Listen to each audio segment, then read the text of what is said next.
से गुरुओं का सम्मान करना चाहिए और किस तरह से गुरु अपने शिष्यों को लेकर चलते हैं, ये उसी पर आधारित है। गुरु शिष्य परंपरा पर आधारित एक कार्यक्रम का आयोजन हुआ दिल्ली के इंदिरा गांधी राष्ट्रीय कला केंद्र में, जहां दीक्षा नामक इस कार्यक्रम में कई सारे सांस्कृतिक कार्यक्रमों का भी आयोजन किया गया।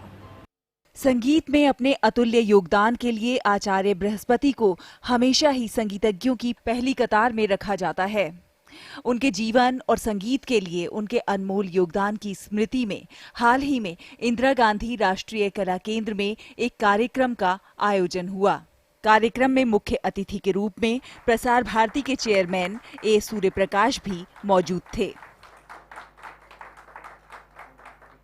In today's world, in this modern world, for a Shishya to remember his Guru this way and to plan it in an institution like this over 2 days, I think it's setting a very great example for all of us on how to remember our Gurus and respect them and what they have done for us and for the country itself. संगीतज्ञ और प्रसिद्ध नाट्यशास्त्र के अध्येता doctor Bharat गुप्त ने अतिथियों का अंगवस्त्र और प्रतीक चिन्ह देकर स्वागत किया। दीक्षा नाम का ये कार्यक्रम गुरु शिष्य परंपरा का तीसरा संस्करण था। आचार्य बृहस्पति 20वीं शताब्दी के अत्यंत प्रसिद्ध वाग्गेयकार थे, यानी बंदिशों की रचना संगीत में बांधकर हिंदुस्तानी संगीत में करते थे। वह रामपुर रियासत के एक तरह से, जिसको अंग्रेजी में कोर्ट पंडित कहते हैं, वो रहे थे।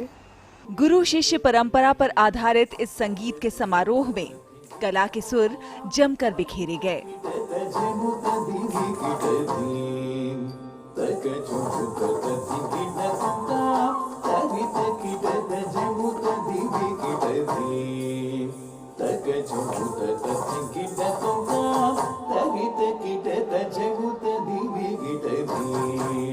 दीक्षा गुरु शिष्य परंपरा का तीसरा संस्करण बेहद खूबसूरत था।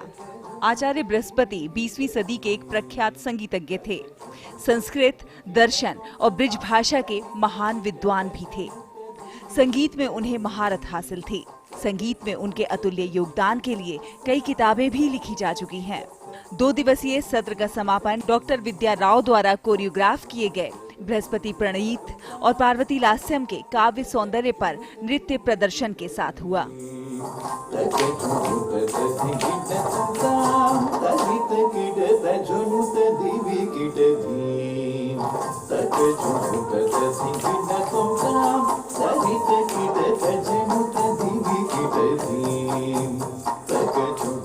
रंग तरंग, डीडी न्यूज।